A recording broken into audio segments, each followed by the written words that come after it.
session. So first of all, I will let's listen first to our Dean Remas. Ibu, I'm welcoming you, Prof. Nina, please.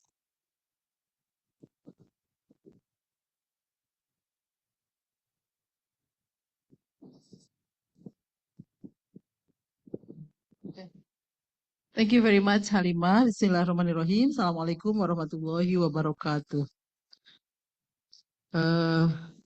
First of all, I would like to thank Lizzie, who is ready to share your expertise and your experiences during your PhD life. I would like to acknowledge also people who might already join in the Zoom. This is very special day because we adjust our activities with another activity after this. Today at 2 p.m., our students, MA Batch 2, will prepare for graduation ceremony. We call it gladi resik, yeah. But I forgot to remind them to come in the lunch talk when they are coming in the morning for the judicium. That's why I don't see any faces of batch 2. Where is batch 2? So then in the PhD room, I met Zulaiha just now. I thought she is hiding here, but I cannot see her face now in this room. Anyway, I would like to express my admire I admire you, Lizzie, for being a volunteer in your senior life, and you look so charming, energetic, enthusiastic. So I wish I could also spend in my senior life to give a meaningful and beneficial for others like what you do now. And looking at the title of your speech, which is finding your voice in research when the personal is political. Well, personal is political is a feminist. That's a feminist principle because previously, before personal is political, people regard like the life in the marriage is like personal, is not being touched by public. But thanks God in Indonesia, for example, with the struggle of Indonesian feminists, beginning 2004, Indonesia has enacted anti-domestic violence. So when the husband do a violence to the wife, it's no longer personal things. It's very political. That's a crime that need to be punished. So glad you brought this issue to your talk. And I think so when I read the title of your speech, I remember the time from positivism to post-positivism when, for example, within a positivist paradigm, knowledge is objective. The important thing is object. So like researcher as the agent of research is absent from the from the writing. So the important thing is object. So I was criticized like in 1990. Well, it's actually before I did my PhD, and the teacher said, Nina, when you write, you need to be objective. Objective means the object is important, like the paper is being dragged, writing is being written. Who is the subject? After the shape of the paradigm into does matter. It affects the knowledge. The subject affects the production of knowledge, and the voices. Our voices as writer need to hear. And that's what I did in my feminist research during my PhD. That my writing is not just writing describing, for example, the women's life in a polygamous marriage, but it's political to argue against the permission or the limitation of a polygamous marriage. So my voice was there. Yeah. So I'm glad you bring that issue in today's talk, and I'm looking forward to listening to your talk. Thank you very much, Lizzie. So enjoy the talk from Lizzie. I think this will be very important for not only PhD students but also for master students. Thank you very much. Assalamualaikum warahmatullahi wabarakatuh. Thank you, Prof. Nina. I think to get more in depth about this chapter, we come to the main point, which is lunch talk session. So I'm welcoming Dr. Elizabeth to the stage with a big applause.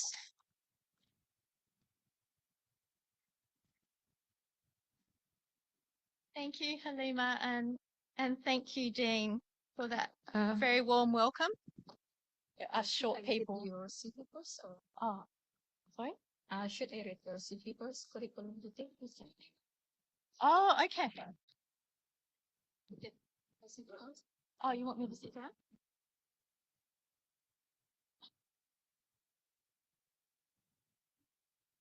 Okay, before we listen to the presentation, Dr. Elizabeth, I will read for you the curriculum vitae in brief. Dr. Elizabeth Summerfield, the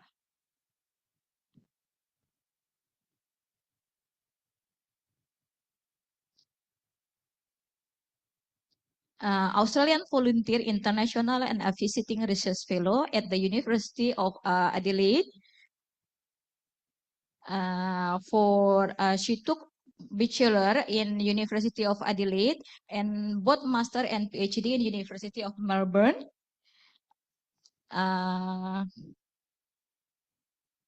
She already published article and books, and recently and the latest books in 2023 with the title Educating Leaders in Sustainability Using History. So Dr. Elizabeth also received some awards in both national and international, including in New York with the Gilder Hellman Institute of American History Scholarly Fellowship in 2017, 2018 in Netherlands, and 2019 in China with Confucius Institute Understanding China Fellowship of Nanjing. I think that's all. So it's time is yours. You have about 60 minutes to deliver your presentation. Thank you. I don't know. Is that working?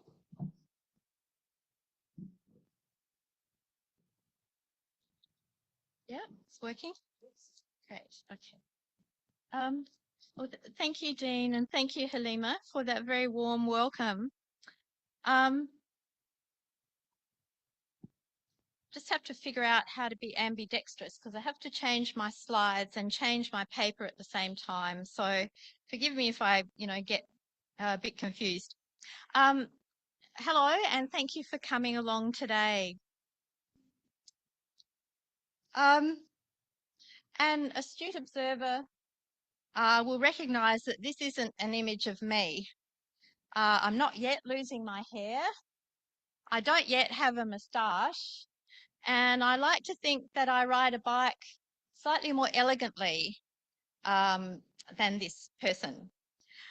But I believe wholeheartedly in the declaration. To stay young, I think you need to stay curious our world. This is, of course, Albert Einstein, the iconic theoretical physicist who invented the seminal theory of relativity. He wasn't someone I expected to find in my PhD, but I did. And I'll come back to that later and let you know about that encounter. So why did I choose this topic, finding your voice, and how am I going to tackle it? It was after a chat with a couple of my new colleagues at UIII. One told me that an obstacle for new researchers could be expressed in the phrase "sire" or "I" is considered rude. There are perhaps several reasons for this, all concerned with the cultural value of respect. Respect for the greater importance of the pronoun we, that is, like that. Is that better? Okay.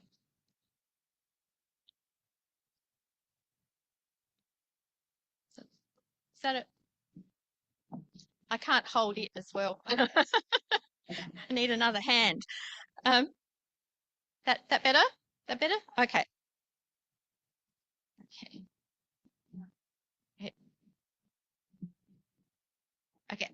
So, yep. Yep. So okay. So the last point was an impediment for new research students is can be summed up in the phrase "sire" or "I" is considered rude. And I wondered if there are several reasons for this, all revolving around the cultural value of respect. Respect for the greater importance of the pronoun we, that is the collective rather than the individual.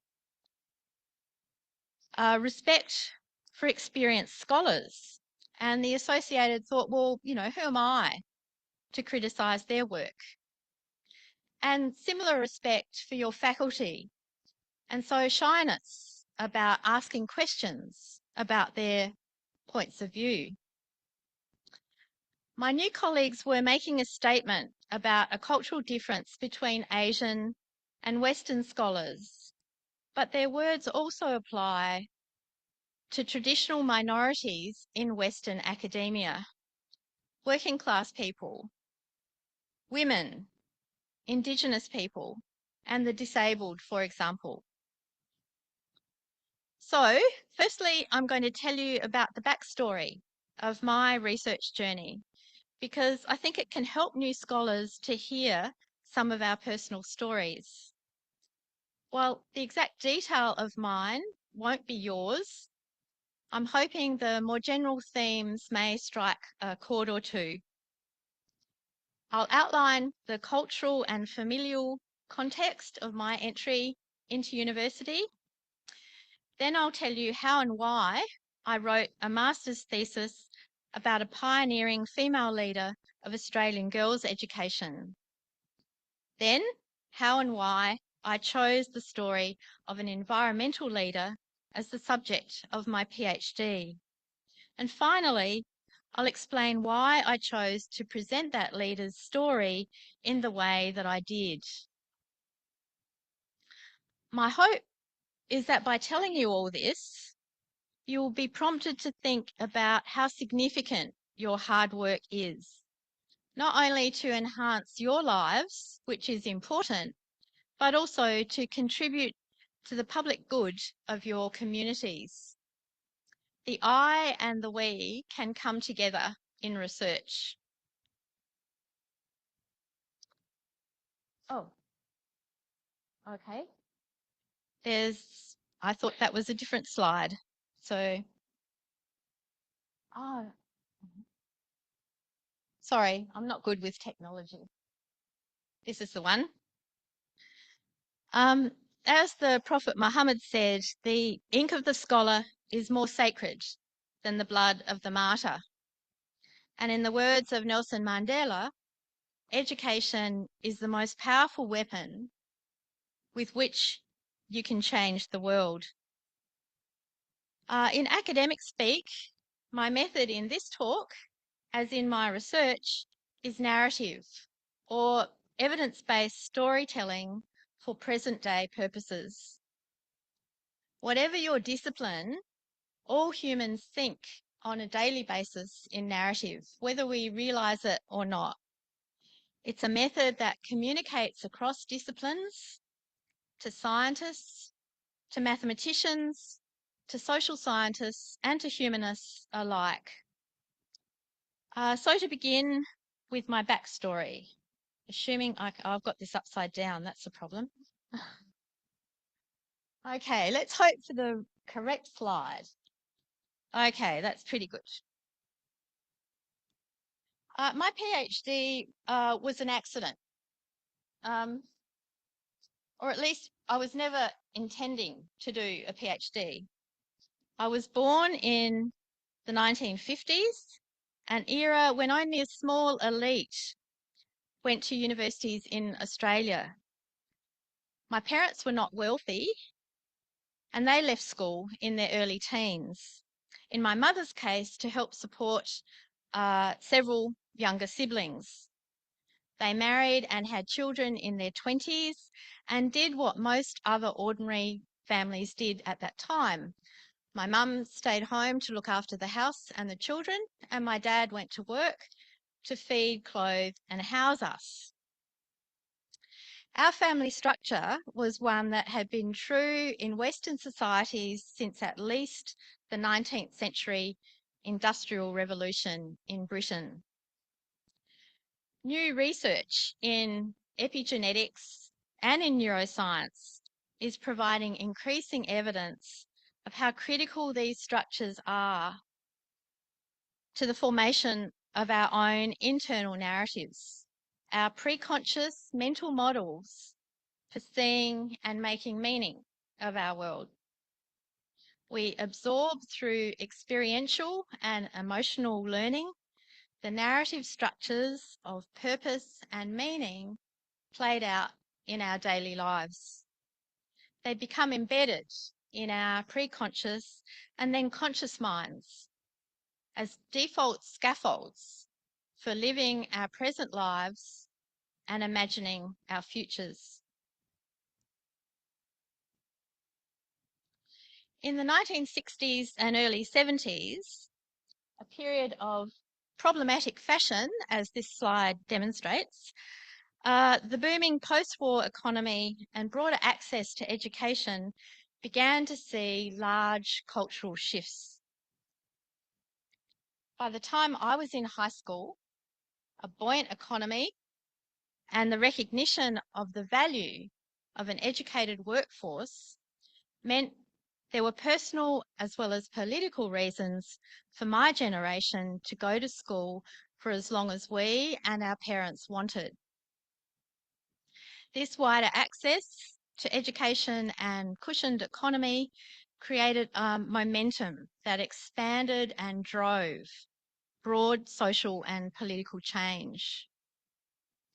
The women's movement, when the phrase "the personal is political" was popularised, the environmental movement, access and equity in higher education were trends not only being discussed in the ivory towers of universities, they began to affect the way my generation thought about how we should function in the world.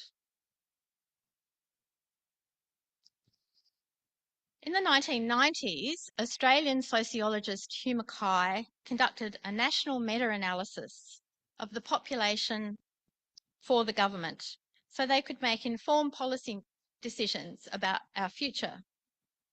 In it, he labelled my parents' generation the lucky generation and my generation the stressed generation. The labels had nothing to do with our respective material circumstances. I was better fed, housed and educated than my parents had been. What he meant was that that generation had the internal security of fixed, traditional social structures. Their lives were mapped by conventions so well entrenched that they seem like unchangeable universal truths. They simply absorbed this framework as their own and went about fulfilling its prescriptions. Those of us who came of age in the 70s were often, by contrast, internally divided by our greater access to education and the critical thinking that went with it. We had absorbed those conventional models of family and gendered relationships as our lived experience, but we'd also been exposed to some pretty compelling critiques of those. In my case, because my mother loved learning but was forced to leave school early, she gently encouraged us to keep going to school as long as we passed our yearly exams. So I did that along with many of my friends. But when I passed the last year of high school and got into law, I was way out of my socialised comfort zone. No one in my extended family had completed secondary school, let alone go on to university. it was still a pretty elite place, especially in law. Within a semester, I had panicked, decided I was a complete imposter, and withdrawn. Long story a little bit shorter, I began supporting myself at age 18. I married and had children in my early 20s, did my arts, honours, masters and PhD degrees part-time over decades while I was working full-time. In retrospect, it was my way unconsciously of putting together my traditional working class upbringing and my intellectual curiosity. The subject of my master's research was one of the first Australian female university graduates in science who became a pioneer in girls' secondary education at the turn of the 20th century. She was head of one of the first elite girls' schools. The school's founding fathers wanted a curriculum that would produce godly wives and mothers as complements to their professional husbands. Instead, under the radar, she set out to establish a curriculum comparable to what was being taught to the boys up the road at the prestigious school that their brothers were going to. At that time, she had to do it while also making a choice between having a professional life and a family life, and she chose the first. I also had personal reasons for choosing this topic. I was then living with my family at the prestigious boys' school, but it had merged with its sister school 10 years earlier and was now co-educational. But somehow its organisational culture still seemed very upper class male. I wanted to see if the story of the girls' school, especially the leadership principles espoused by its founding headmistress, might highlight this and maybe prompt some cultural change. It was also my way of making better sense of upper class boarding schools. These sat entirely outside of our free public school experience. A more pragmatic reason was that I needed the qualification to get back into the professional workforce after taking several years away to raise my preschool sons. In spite of those movements for change I mentioned earlier, there was still no social permission in 1980s Australia for daycare for working mothers, and barely any for the research on gender that I was doing. Eventually, armed with a research master's from a good university, I was able to access the type of professional work I wanted. I spent years working in international and national educational strategy, programs and policy development in universities, in government and in non-government organisations. My motivation for the work was that I wanted to help support kids who also came from non-traditional university backgrounds to access education for themselves and for their communities. I loved my work, was learning a lot, and had no professional need to or intention of doing a PhD. Then, 20 years after the bewilderment of that prestigious boarding school and the research problem it gave me to solve, another critical event occurred. I found myself in the middle of the first and deadliest wildfire Australia had ever experienced.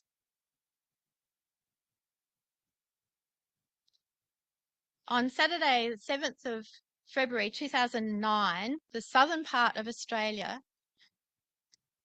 had temperatures above 45 for 10 days on the back of a severe drought that had lasted for several years.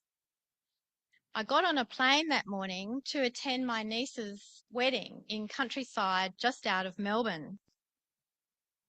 Strong, hot, dusty winds blew the plane about and then the car as I moved to our final destination.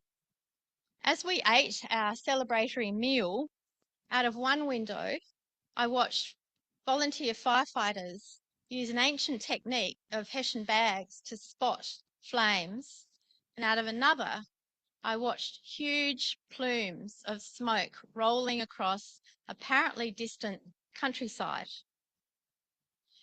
We were unknowing witnesses to the incineration of people, of forests, of whole townships several kilometres away. On Monday, I learned that 178 people had perished in the fiercest wildfire in Australia's history, and that we had been celebrating in what one journalist described as an oasis in a burning inferno. We were, in other words, fortunate to be alive. I got on my plane knowing that I was returning to a home surrounded by native forest in a terrain and climate similar to that which had been the site of the weekend's tragedy. Questions were racing through my head. Should the government reconsider its planning and development in light of climate change and the highly flammable nature of the Australian bush? Should the preservation of native vegetation be seriously reconsidered? But most of all, I wondered whether I and my fellow townspeople should move to the safer plains. And how should we make that decision? These seem like questions for environmental experts, climate scientists, natural resource managers, urban planners, policymakers. But this was Australia's first wildfire, so the research hadn't been done yet. If I wanted an answer for myself and my community, I'd have to figure out an approach that I could manage within my disciplinary training. It was a time also when the Australian government and the University of Melbourne were actively promoting the value of multi and transdisciplinary learning, teaching, and research. There was a growing call for relevance in the knowledge industry to address pressing social and scientific problems.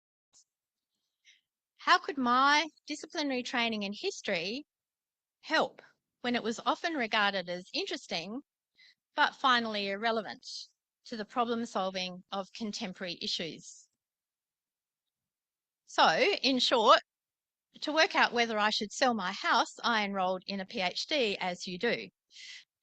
But as I said, I wanted to test the belief that history and the humanities more generally had a practical contribution to make to present problem solving. So I enrolled in a science PhD at Melbourne to test the fairly new proposition that it was possible to do a multidisciplinary PhD. So it was a layered PhD. One problem focused on a pressing issue of environmental sustainability, the other on the epistemology of multidisciplinarity in problem solving. Okay, I need for this next bit to do a quick overview of Australian history. Indigenous Australians arrived on the continent around 60,000 years ago. Then, tens of millennia later, the British discovered the continent, declared it terra nullius, meaning land belonging to no one, and called it Australia, which simply means southern land. We became another outpost of British imperialism. But there was nothing particularly appealing about our country to its new discoverers. It was populated by a primitive native population, flora and fauna that were unsightly to European eyes. It contained a lot of unproductive desert and had an uncomfortably hot climate. Nevertheless, it was deemed good enough to work as a prison for Britain's uncivilised criminals. They could be rehabilitated by developing whatever potential the country had for their British masters. But my home state, South Australia, was settled almost 50 years later. It had no convicts and was a planned colony. It would subsidise emigration from aspiring British farmers who would develop an agricultural community of small landholders. Governments of the convict colonies declared the Church of England as the state religion, but South Australia would welcome settlers from a variety of dissenting denominations. One of these was a minor sect called Swedenborgianism. It was this religious pluralism, radical at the time, that attracted a Swedenborgian, George Goyder, from his home in Glasgow, Scotland. He would go on to become the colony's leading civil servant and surveyor of this uncharted colony. He would also become known as an environmental savant, defining principles of sustainability that were incomprehensible to his contemporaries and way ahead of his time. He and his family of 12 also happened to have been early residents of the Hills Township in which I lived. So I decided to examine the ways in which he thought about his natural environment, and especially the relationship of humans and nature. How did he plan to protect his family in the event of bushfire?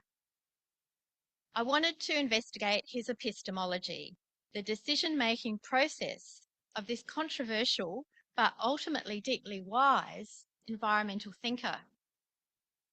But that depended upon the documentary evidence, the historian's empirical data, and it didn't exist. However, what the documentary evidence did reveal was something for which he'd not been celebrated. He had, in fact, led the innovation of the first Forest Service in the Australian colonies. He had defined early that the colony needed a system of sustainable forestry in order to meet its growing infrastructure needs. My research problem and question became an even more compelling one for me, an accidental consequence of not finding the data I'd hoped for. What made it even more so was that he wasn't believed by his contemporaries. In a contest for the rightness or the wrongness of the science, he had to work hard to persuade the social and political institutions needed to approve environmental change. He enlisted a sympathetic German horticulturalist who was also an elected politician to be his voice for conservation and afforestation in the government. He pointed to ways in which forests could also accommodate horticultural activity. It wouldn't be forests or farming, nature or human activity, it would be both. Ironically, his greatest contest over the science would be with the colony's first conservator of forests, a forest scientist trained in Scotland.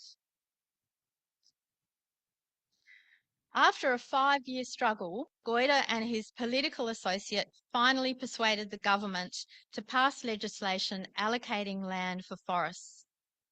But colonial deference to European expertise demanded the appointment of a European forester. Arriving in this driest colony of the driest continent of the world, he proposed creating forests in its driest regions. He asserted the scientific theory that forest planting would create climate change. It would bring the rain.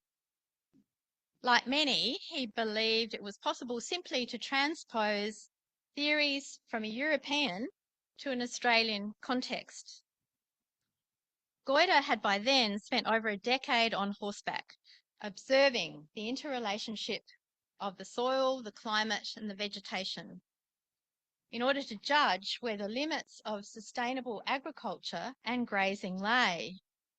He employed scientific method rather than imported scientific theory.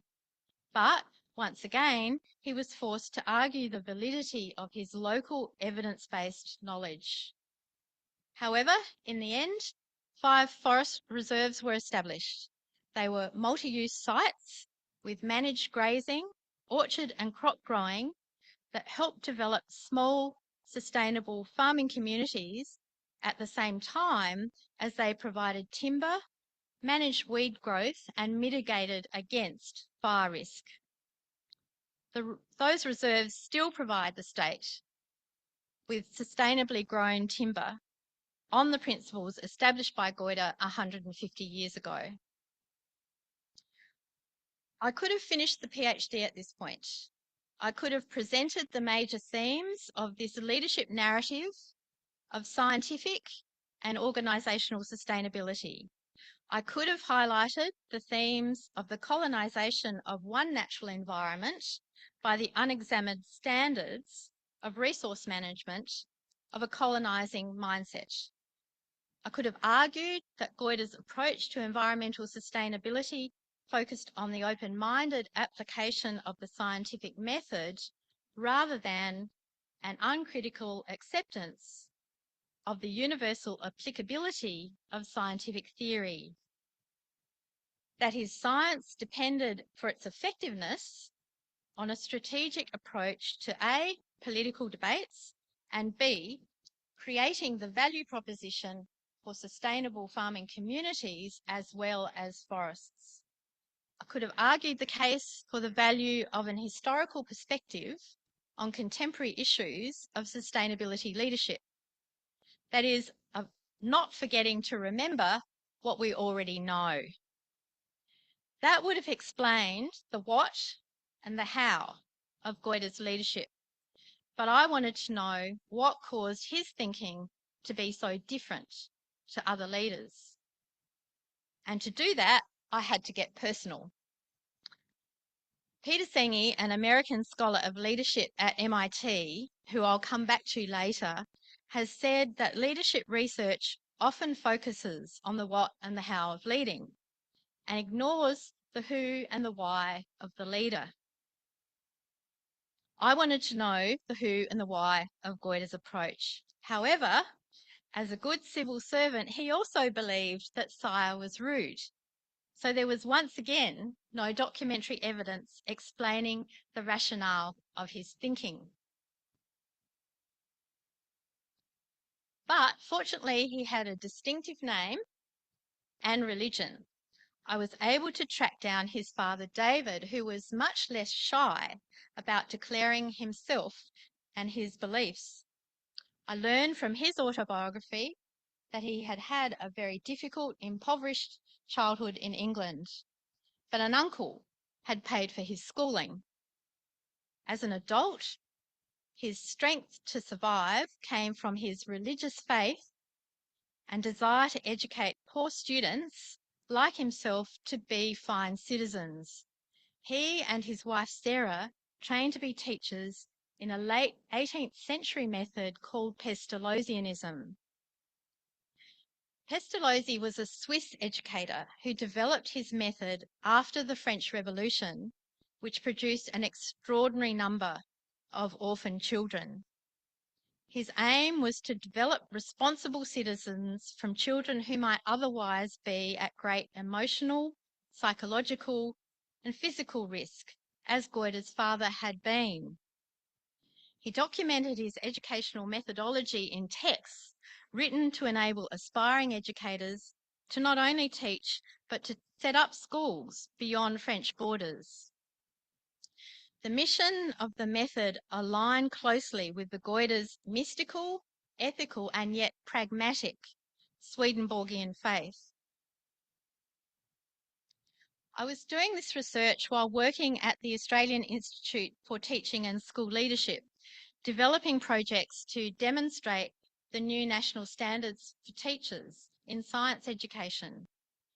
And I was struck by the way in which Pestalozzi's approach overlapped powerfully with the student-centred learning and teaching that underpinned the new standards and curriculum. The past and the present were intersecting again. as was the personal and the political, the I and the we. George Goiter learned at his parents' school from teachers trained to empathise with and be guided by the child's stage of development and natural interest in the world around them.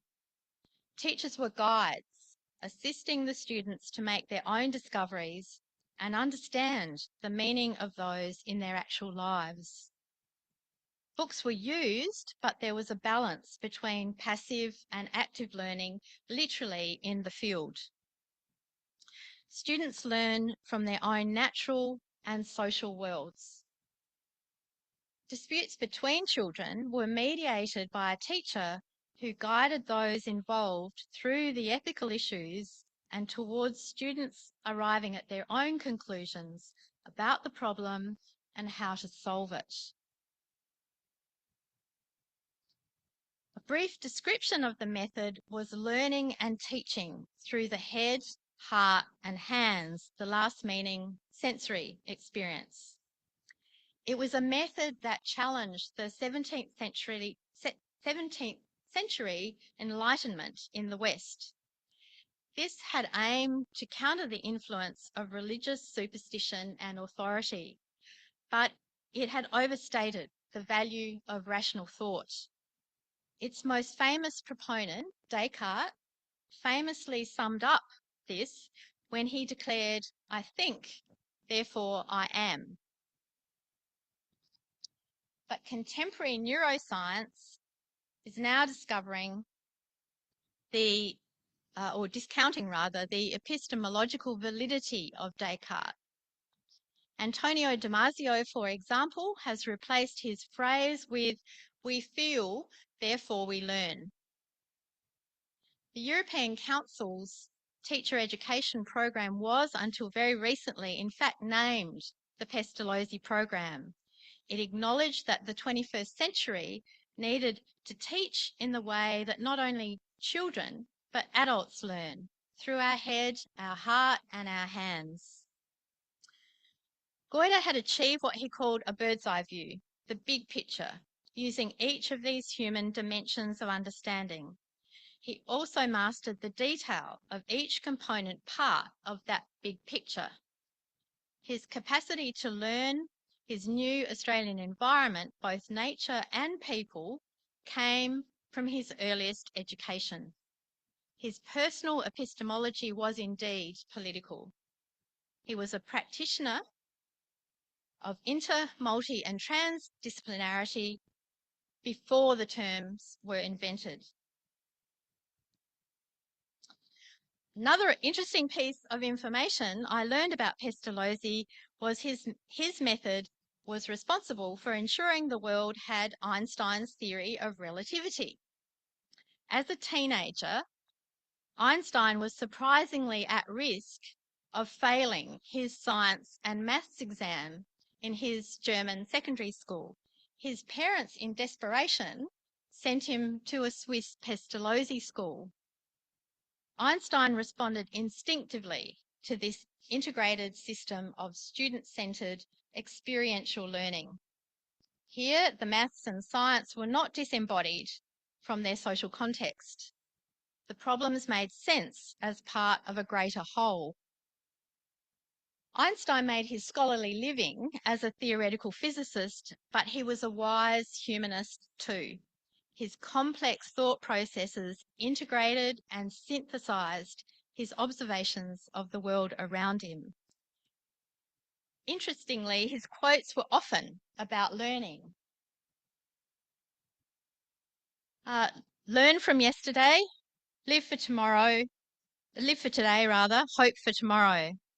The important thing is to not stop questioning. Strive not to be a success, but rather of value. Logic will get you from A to B. Imagination will take you everywhere. It is the supreme art of the teacher to awaken joy in creative expression and knowledge. Look deep into nature, and then you will understand everything better. Because of Pestalozzi, we got these slices of human wisdom as well as the theory of relativity. Like Einstein, Goiter understood that he had to appeal to different audiences and their diverse ways of thinking about and seeing things. Contemporary neuroscience confirms Einstein and Goiter's approach. This Herrmann International Brain Model is a schematized diagram of the brain often used in professional development exercises for organizations to demonstrate how we think. It shows in outline the functional components of the right and left hemispheres of the brain. In a professional development context, various exercises are used to identify which parts of a person's brain are naturally dominant and which less so. Everyone is functional in each portion of their brain, but we all have natural strengths and weaknesses. We may tend to universalize our own mode of seeing and making meaning of the world as the norm. And even when we don't project our way of thinking onto others as normal, we may have to work really hard at understanding how somebody else is interpreting the world. A research thesis that aims to be inter or multidisciplinary has a similar responsibility and opportunity to try to reach not only an audience that is like-minded, but those who naturally or by training see the world differently. The audiences for mine were environmental scientists and managers on the one hand, and environmental and cultural historians on the other. As I've said, part of the purpose of my PhD was an attempt to demonstrate that the past could make a contribution to solving present problems. To do that, I needed to figure out how to demonstrate the significance of my historical case study, a right brain exercise, to both a right and a left brain dominant audience. Theory is not a required part of the historical method. It is drawn on for analytical or explanatory purposes, but it is a standard feature of science and most social science research. So, at the risk of confusing my right brain dominant audience, I used a leadership theory, systems thinking theory, to structure the analysis of my data. The Institute for Systemic Leadership has this simple explanation of the theory. Systems thinking is a management discipline that concerns an understanding of a system by examining the linkages and interactions between the components that comprise the entirety of that defined system. In even simpler terms, it's a theory that seeks to examine both the parts and the whole. Peter Senge has been named as one of this century's leading business strategists in both China and the USA. He was first trained at MIT in computer systems, but with others, took that training and applied it to human systems. He works mainly in leadership development, including sustainability and educational leadership. In his book, Schools That Learn, he argues that the industrial and scientific revolutions of the 19th century have defined and limited disciplines in the 20th and the 21st centuries. Knowledge became increasingly fragmented as confined specialist expertise. Knowledge making became valued when it imitated the ways of science. It was a restatement 200 years later of the Enlightenment. This led in the 1920s to the development of logical positivism. Logical positivism asserts that the ultimate basis of knowledge rests upon experimental verification or confirmation rather than upon personal experience. It asserts that metaphysical doctrines are not false, but meaningless. That the great unanswerable questions about substance, causality, freedom, and God are unanswerable just because they are not genuine questions at all. That led some disciplines, including history, into contorting themselves in ways that looked like they were trying to do science. It also led to what we might call the disciplinary chauvinism that characterised many university campuses in the West until recently. That is, my way of knowing is more truthful than your way of knowing. Systems thinking theory offers a mechanism by which organisations, including higher education organisations and the disciplines within them, can reintegrate by bringing to the surface those hidden elements of thinking, what Sengi calls assumptions that can remain invisible even to ourselves. By applying this theory of a learning organisation to my data, I was able to frame my research and better reach the supervisor and the examiner trained in the sciences. It was a way too of demonstrating that the thought leadership of Goida was underpinned by each of the elements of this contemporary theory. He was not only able to think through head, heart, and hands, but by doing so, create the conditions in which to make his thinking intelligible to others. He was a systems thinking leader, a scientist and a humanist, a multidisciplinarian, again, long before these terms were coined. He offers to contemporary problems of complex problems a model for doing so.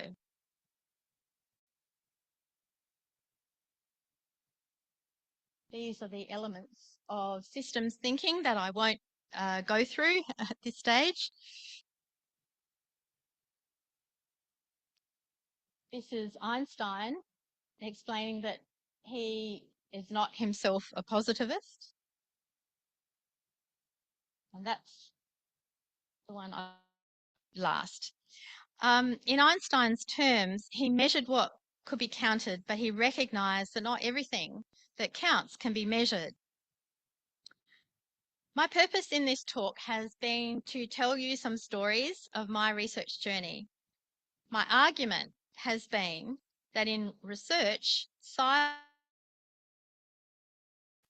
as a knowledge maker, you need to find your voice, your point of view, justify it rigorously with your evidence, and communicate it with that confidence.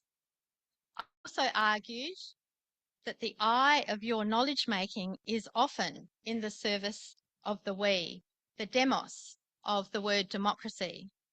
The personal is in fact political, and it needs your unique voice to bring it to life. I've also argued that the way in which you do research depends on self-knowledge. How do you naturally see and make meaning of your world? Work to those strengths while also recognising that we're all made differently, and others may need you to explain your work in the disciplinary method they use to see the world. Be intellectually empathetic to the extent that you can. Finally, this wonderful quote by ANU's environmental historian Tom Griffiths summarises much of what I've been trying to say. Story is sometimes underestimated as something that is easy and instinctive. But story is actually a piece of disciplined magic, of highly refined science. It is the most powerful. It is learning distilled in a common language. It is also a privileged carrier of truth, a way of allowing for multiplicity and complexity at the same time as guaranteeing memorability. Story creates an atmosphere in which truth becomes a discernible pattern. And so I would argue that narrative is not just a means, it is a method, and a rigorous and demanding one. The conventional scientific method separates causes one from another. It isolates each one and tests them individually in turn. Narrative, by contrast, carries multiple causes along together. It enacts connectivity. We need both methods. Thank you very much for your time and attention today. Did I get under the 60 minutes? That's the big question. I was racing.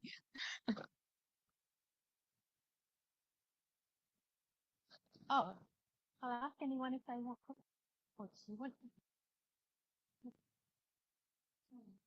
Shall I ask people if they want to ask a question? Yeah. Oh, you, okay. Okay, thank you, Dr. Elizabeth, for the presentation. So I think from the one slide that make me to think about the diagram of the brain. So I just thinking what is my strength and my weakness, so I can I think it will help me in doing the research. Which part is which color is that? Am I correct? Something like that. So I believe the audience also have the question. So let's open the question and answer session.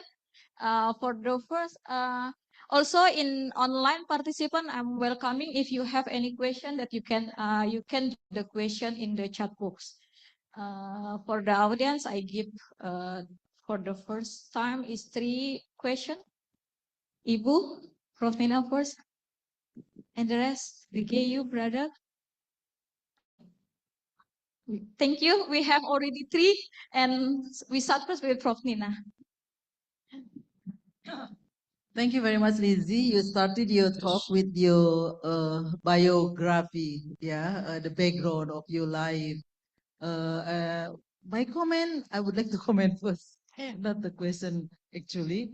Australia for us is an advanced country, and I think your age is not really much different from me. Yeah, you were born in 1950s, and I was born in like late 1960s. But from your story, as if that Australia is just started the higher education is just like I mean recently like uh, you were married in 19 I mean in your age of 20s, yeah, like that, yeah. Well, for me it's like I don't know whether well Western I mean I think Australia in my opinion is like if like equal in terms like of development. I think Perth, Adelaide, Melbourne, Sydney. It's not much different for me, even though Adelaide is, yes, a smaller city rather than Melbourne or Sydney. Yeah. But I was amazed, like, as if, like, it's just only recently that education was developed. Yeah. So that's my comment. You can have a different opinion from my comment. Thank you very much. Yeah. No.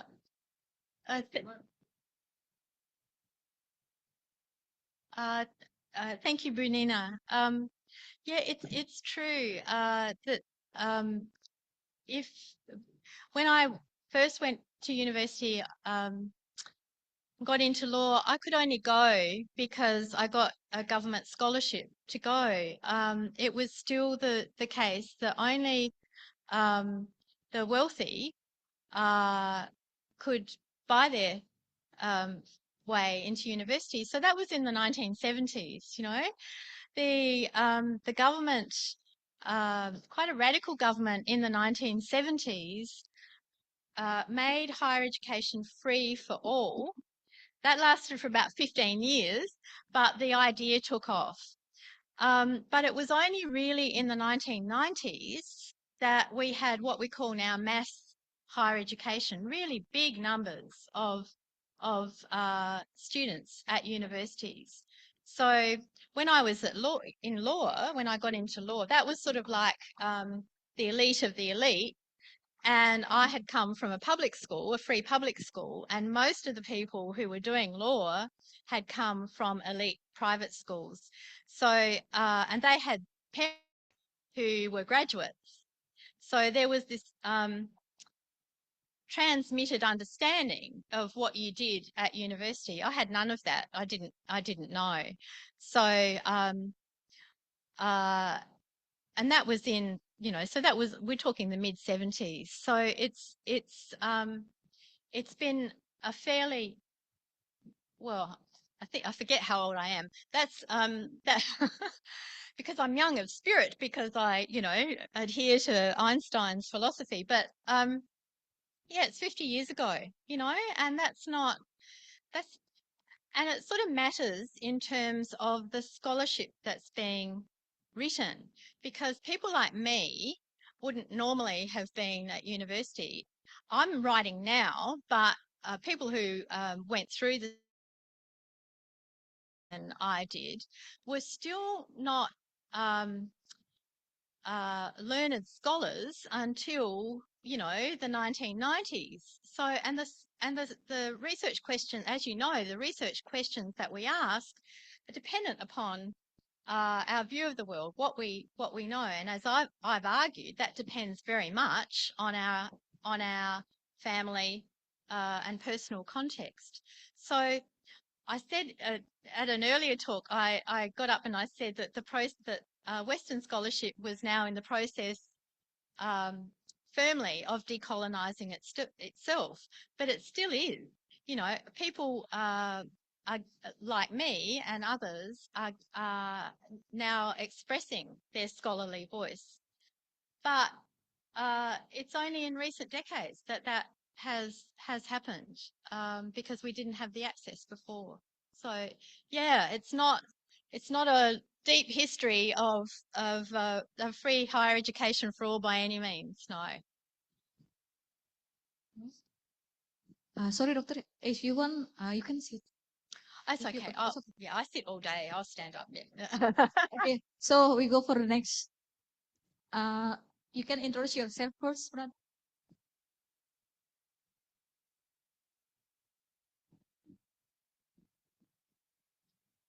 Assalamualaikum. Hello, ma'am. Good afternoon. Thank you so much for the wonderful insight. Welcome. Yeah, I first uh, we meet each other when there was a shuttle, so I still see the energy in you. That's very much good. Oh, So thank you. I have few questions. It's related to your own thoughts and ideas. So my name is Hafizullah. I am from Afghanistan, and I'm doing sustainable finance in Faculty of Economics and Business. So I have three questions. Might be some repeated questions. I hope it helps. So the first question is, how has your personal journey through research affected your relationship with your audience, both within and outside of academia? The first question. The second question is, Sorry, do you mind if I interrupt? I'm sorry, but Yeah. I'm not going to be able to hold three questions in my head at once. Okay. I can't multitask, unlike most women. So do you mind if I answer each question? So I think I will come the main question, which is important for me. Okay. So the main question, my question is, how do you approach collaborations with other researchers who may not share your personal experience or views? Yeah, that's important for me. Okay. Yeah, I'm sorry to cut you short, but I can't hold multiple questions in my head. I learned to do that because when I was doing my PhD, I had what we call a hard scientist as a supervisor and a cultural historian as a second supervisor. So I had to respond to a professor who was a forest scientist who thought differently to me, who was trained differently to me, who happened to be interested in the history of forests, but his thinking, he was very left brain, and I thought that initially I thought that's going to be really hard. I'm not sure that I'm going to be able to do that. In fact, and he and I then collaborated on an article after I finished the PhD. In fact, what I found was that I really enjoyed the complementarity of his thinking and my thinking. That in terms of that brain model, the top left-hand quadrant, the highly quantitative, mathematical, highly logical, that's my weakest quadrant. And that's what he brought to my thinking. I was stretched to expand that. I had to in order to communicate with him.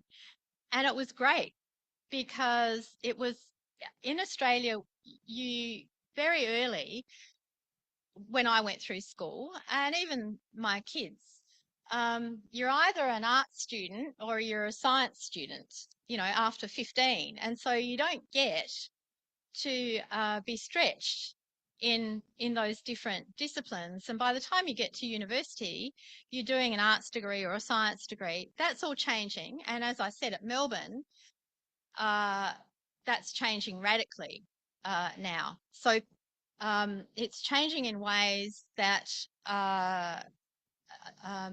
that I hope will help undergraduate students do what I did when I was doing my PhD in my 50s, and that is forcing students to take subjects out of their comfort zone. And so it was what I thought was going to be hard actually turned into something that was terrific in terms of my the way I think, my intellectual development. And he had to sometimes ask me questions 2 or 3 times, and we had to work fairly methodically through each other's answers. But he said at the end, I've really learned a lot, and obviously I had learned an enormous amount too. So it was a great opportunity, in fact, I found the cultural historian, I have never told her this, but I found her much more difficult to work with as a supervisor. She wanted my PhD to be a history PhD. She didn't want it to be a multidisciplinary. She didn't want it to think about or watch or be involved in the intersection of the humanities and the sciences. She wanted it to be inside her disciplinary expertise. His openness, and this is true, I think, of any collaborator, it's their openness to different points of view and your shared willingness to what I call intellectually empathize, to try and understand where they're coming from and to ask questions if you don't get it. It was a great learning opportunity for me to collaborate with him, in short. Does that answer your question? Yeah, terrific. Okay, sorry, Lars. Okay, thank you very much, Nur Halimah. All right, so Lizzie, thank you very much for the presentations. It's remind me about the first year when I was a PhD student long time ago when I was young. Okay, so my background is a chemistry teacher, so teach about most about science and then quantitative kind of thing. And then when I study in Australia for my master and then for PhD in New Zealand, so I don't know what is the best way to write a thesis. So I am always looking for the model, what is the best way in terms of writing my own research, right? So I keep wondering, and then finally I found a way how to do that when I read a textbook written by American, because studying in Australia and New Zealand, some textbook are come from British researcher, right? So it's very difficult to understand British publisher or British writers explaining in the textbooks. But when I changed to American textbook, so it's become easier for me. So I am wondering why Americans are much more what you call is easy to understand. So I just realized because they come from the perspective of story. So there's also the one that I try to make it that my thesis also have to write like a story. Okay. So when after I finished my thesis and then another 3 months, I got the thesis examiner report. and then all the three examiners comment something like that. Your thesis is like reading a story. So I think that's the best way I can write in terms of pass my PhD. I think the thing that you put here at the last slide, so it's just remind me that the powerful things when you express something in story, and it's most powerful people that it will what you call as touch people's heart, and then also make them easy to believe everything that you say in terms of scientific findings. That's the comment, not question. Thank you. Yeah, I don't know whether this is true or not, but it's certainly true in Australia.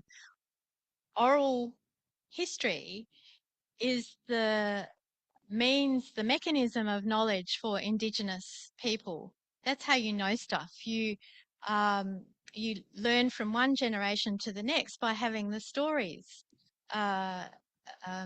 handed down. And we teach our little children by reading them stories.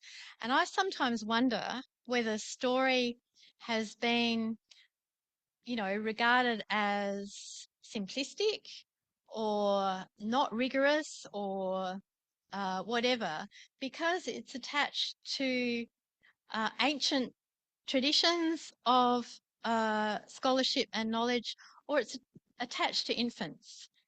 And but I'm really pleased that the Americans showed you that, Bang Bang. I think the American and the British and Australian systems are different. So American students have a 4-year liberal arts education, and they're already doing what the University of Melbourne has initiated just in the last few years in terms of the Melbourne model. They do a broad liberal arts education. So they're forced, if they're art students, to do science subjects and vice versa. Whereas in Australia, I think, because we take our cue from the Scottish system, actually, we're specialists, from day one, from when really, as I said, from when you're 15, but when you get to university, from when you're 17, you do science or you do arts. You certainly don't do story in science,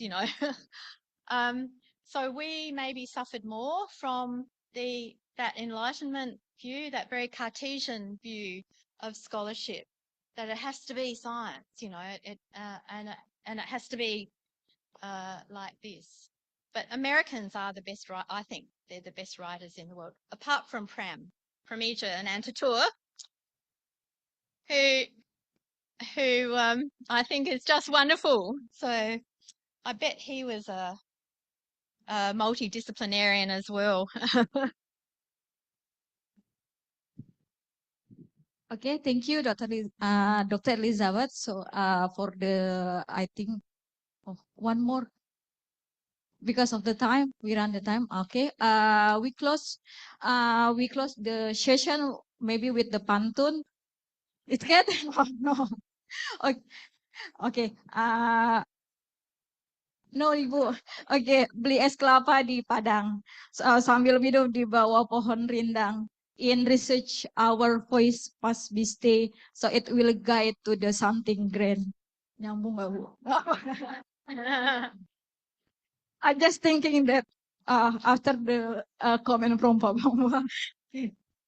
Uh, so for the next photo session first, and then we will have merchandise too. Thank you everyone for joining and participating. Inshallah we meet for the next session. Prosesnya bagaimana?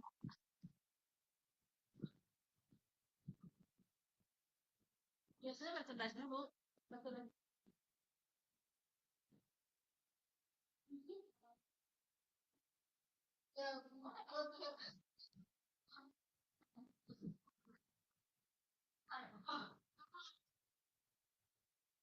Tidak aja. Thank you very much.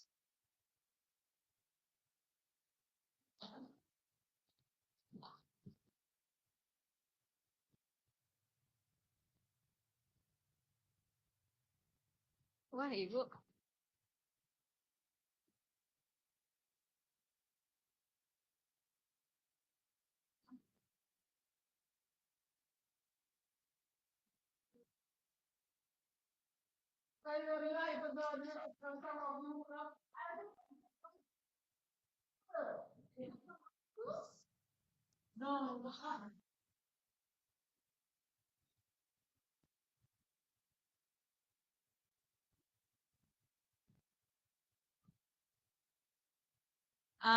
I think in the audience with the, behind, you can go.